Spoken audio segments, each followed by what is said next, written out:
चलो welcome back to the class. कल 5 question. छठा क्वेश्चन देखो बेटा। 31 मार्च 2017 को प्रकाश लिमिटेड की पुस्तकों से निम्नलिखित खातों के शेष प्राप्त किए गए हैं।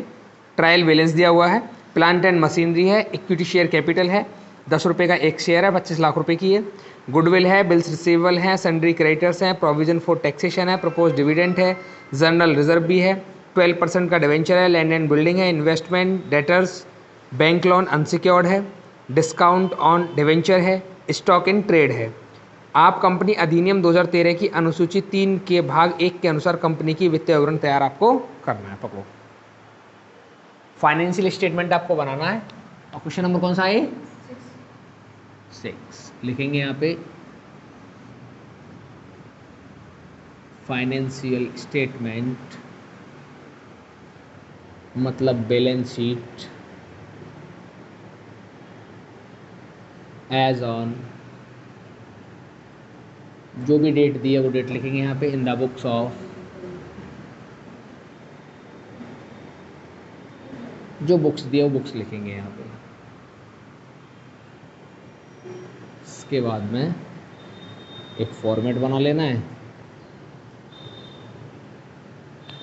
फॉर्मेट वैसा ही है, amount previous year, amount current year, note number.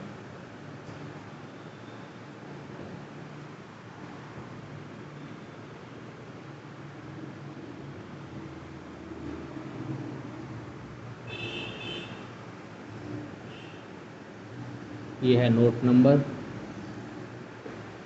Amount of current year, amount of previous year. सबसे पहले हेड इसमें आता है इक्विटी एंड लायबिलिटीज। इसके बाद पहला हेड रहेगा share holder funds.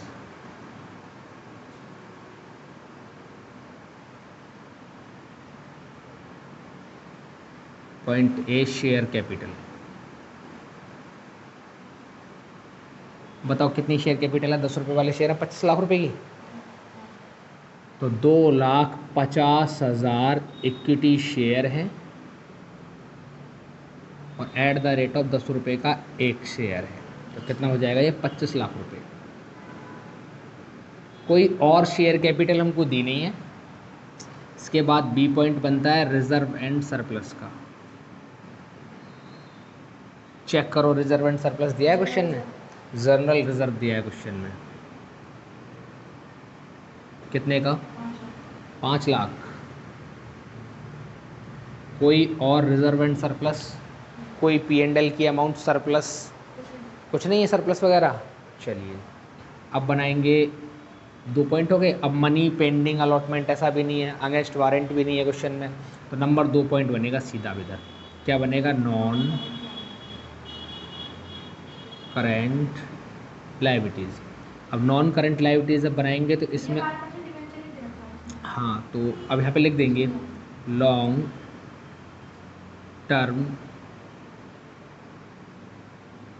Borrowings 12% debenture. कितने रुपए के? 5 लाख रुपए के।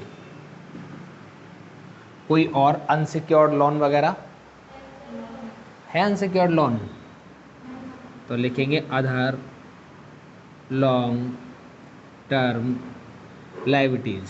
और क्या है? Unsecured loan.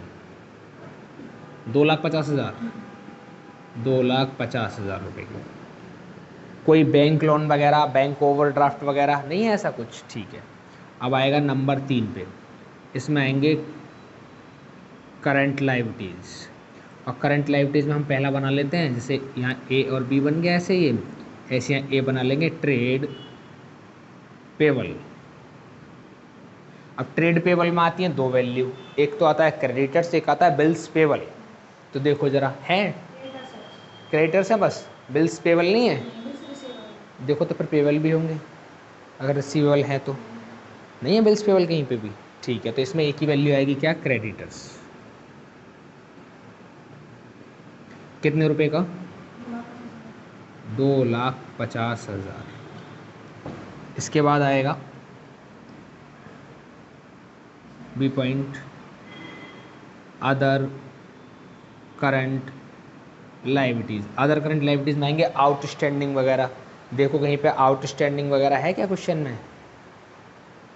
आउटस्टैंडिंग वगैरह नहीं है, ठीक है, इसका भी डैश लगा दो, इसका कर दो यहाँ पे टोटल, टोटल कर दो इन सबका।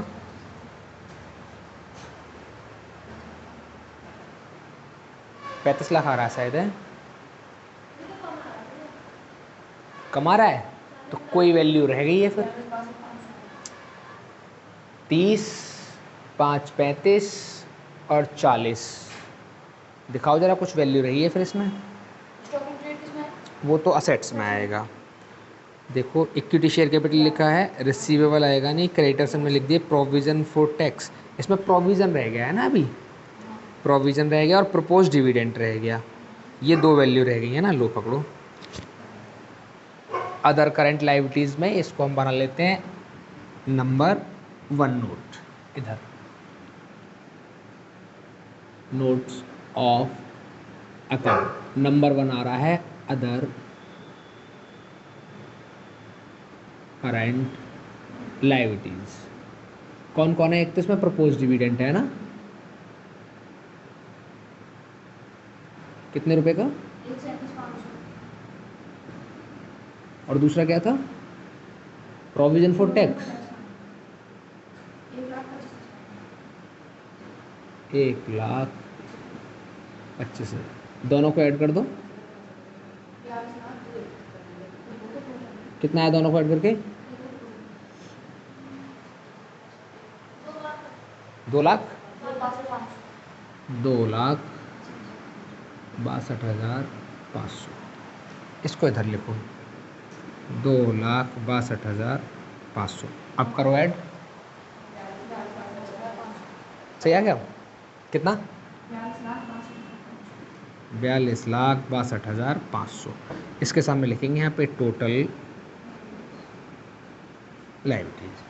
अब सेकंड पॉइंट आएगा इधर असेट्स का।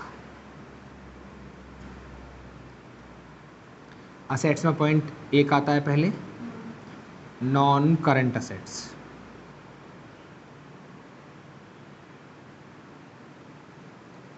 और नॉन करंट में भी पहला पॉइंट दे देते हैं हम किसका?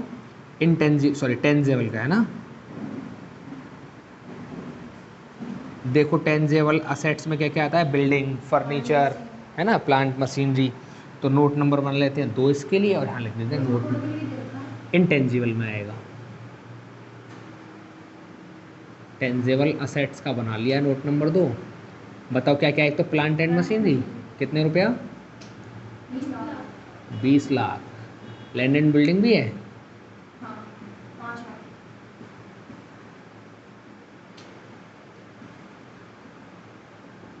फर्नीचर भी है, और है कोई फिक्स असेट्स के जैसा? इन्वेस्टमेंट आएगा इसी में।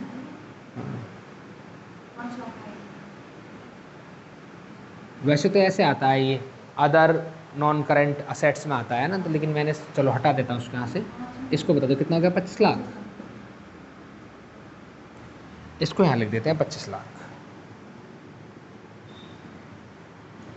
अब एक है हमारे पास बी पॉइंट इंटेंजिबल, है ना, इसमें एक ही है गुडविल, 5 लाख रुपये। उसके बाद क्या है? C point other non current assets, एक ही दे रखा है इन्वेस्टमेंट, 5 लाख। इसके बाद में बनाएंगे दूसरा पॉइंट करंट असेट्स।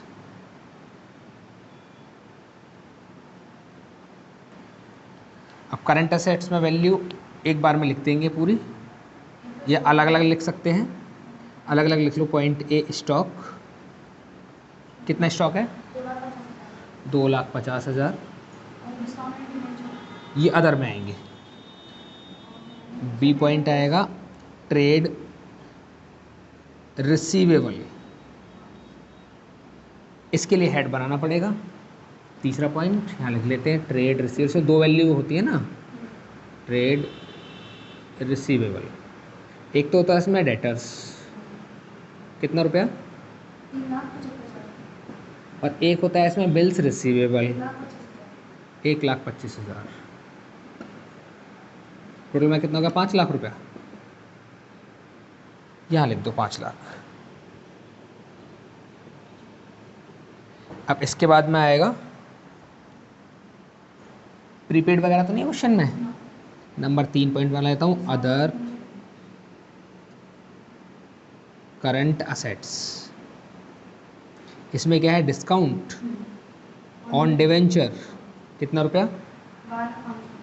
12,500। कैश वगैरह नहीं आया क्वेश्चन में, कैश एट बैंक नहीं है।